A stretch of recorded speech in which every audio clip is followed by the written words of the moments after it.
Salam sehat. Upaya pemerintah dalam menyiapkan vaksin COVID-19 terus dilakukan. Selain penyediaan vaksin COVID-19 dengan tahapan pengujian hingga dikeluarkan izin dari Badan POM, kesiapan tenaga kesehatan juga dilakukan. 440.000 tenaga kesehatan dan 23.000 vaksinator siap sukseskan vaksinasi COVID-19 hingga ke seluruh daerah. Nah, untuk mengetahui bagaimana persiapannya, saat ini saya sudah bersama dengan Bapak Oscar Primadi MPH, Sekretaris Jenderal Kementerian Kesehatan. Pak Oscar, November lalu sudah ada 7.000 dari 23.000 target tenaga kesehatan, yakni para vaksinator yang telah dilatih. Nah, boleh nggak dijelaskan bagaimana sih perkembangannya dan seperti apa modul pelatihannya bagi para vaksinator tersebut? Sampai dengan 5 Desember dari data yang saya dapat ini sudah dilakukan pelatihan sebanyak 12.408 orang untuk 21 provinsi. Nah, sementara workshop penyiapan bagi tenaga vaksinator ini telah dilangsungkan untuk 29.635 orang dari 34 provinsi. Artinya semuanya berjalan sesuai dengan rencana kita dan insya Allah kesiapan itu kita jaga. Dari sisi jumlah proporsional dari semua provinsi akan tercakup. Tentunya modul-modulnya itu kita adaptasi kepada yang selama ini sudah menjadi kurikulum dalam bentuk virtual. Daerah mana saja Pak yang sudah berhasil melakukan simulasi dan bagaimana dengan kesediaan alat kesehatan untuk program vaksinasi massal nanti? Di Kota Bogor, yang simulasi itu dihadiri Bapak Jokowi sendiri bersama tentunya dengan Pak Menteri Kesehatan. Kemudian di Puskesmas Cikarang Utara, di Bekasi khususnya ya pada tanggal 19 November. Nah, hadir di situ Pak Wakil Presiden kita, Pak Ma'ruf Amin. Artinya semuanya itu memang harus dilakukan seperti ini, baru kita tahu gitu. Ada satu persoalan yang memang harus kita perbaiki, ada masalah yang kurang, ya namanya ini pekerjaan besar ya. Tentang APD, Kemenkes juga menyiapkan untuk sosialisasi ke seluruh pelatihan vaksinator ini sekaligus penyediaan cold chain, logistik pendukung termasuk APD level 1-nya. Jadi rencana semuanya itu sudah berjalan dan diikuti dengan penyiapan pembiayaan yang sudah diukur dan direncanakan dengan baik. Selain proses pemberian vaksinasi nantinya, yang tidak kalah penting tentunya adalah bagaimana kita bisa mengedukasi masyarakat sebelum divaksin. Nah, tahapannya nih Pak, apa saja sih yang nanti akan dijelaskan kepada masyarakat dari Dinas Kesehatan, tentunya Kementerian Kesehatan? Sekali lagi, upaya-upaya ini harus sampai ke daerah ya.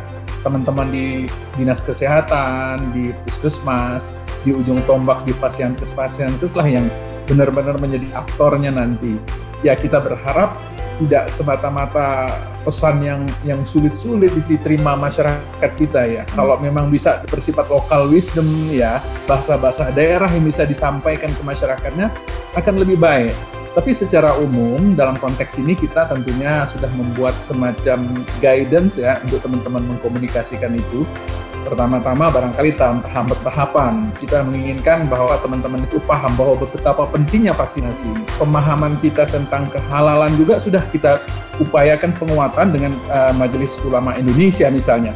Semuanya itu betul-betul sudah disiapkan oleh pemerintah secara dini dan tentunya akan memberikan penguatan kepada teman-teman daerah untuk dapat mengkomunikasikan dengan baik. Yang ketiga adalah efektivitas daripada vaksinasi. Itu juga harus dikomunikasikan dengan benar ya. Karena sekali lagi vaksin yang efektif itu tentunya untuk melindungi individu dan juga masyarakat dari penularan terhadap penyakit-penyakit dan juga kemungkinan mengalami gejala yang lebih ringan bila terkena penyakit tersebut. Seperti misalnya vaksin influenza. Namun yang tidak boleh ditinggalkan oleh masyarakat kita, dan saya berharap teman-teman daerah juga mengkomunikasikannya dengan baik, bahwa mematuhi kemudian menjalankan protokol kesehatan dengan baik itu adalah paling ampuh dari semua upaya-upaya yang selama ini sudah kita yakini akan memberi perlindungan kepada masyarakat. Berdasarkan program imunisasi di Indonesia yang sejak dulu sudah ada, apa sih yang sebenarnya menjadi tantangan dalam pemberian vaksin ke masyarakat selama ini, Pak? Yang pasti Indonesia besar sekali, sisi keterjangkauan, masih ada daerah-daerah yang disebut dengan daerah terpencil, kemudian daerah perbatasan, daerah kepulauan ya.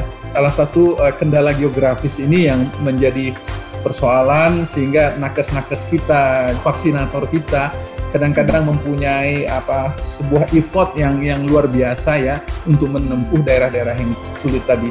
kemudian tata kelola rantai dinginnya, cold chain-nya, yang mana kita pahami sendiri kan kalau berkenaan dengan vaksin ini harus ada perlakuan khusus di dalam mendistribusikannya.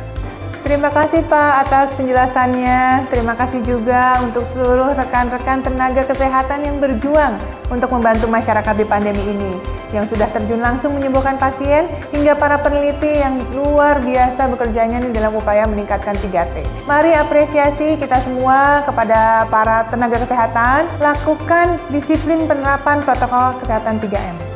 Saling peduli, saling dukung, bersama kita bisa atasi pandemi.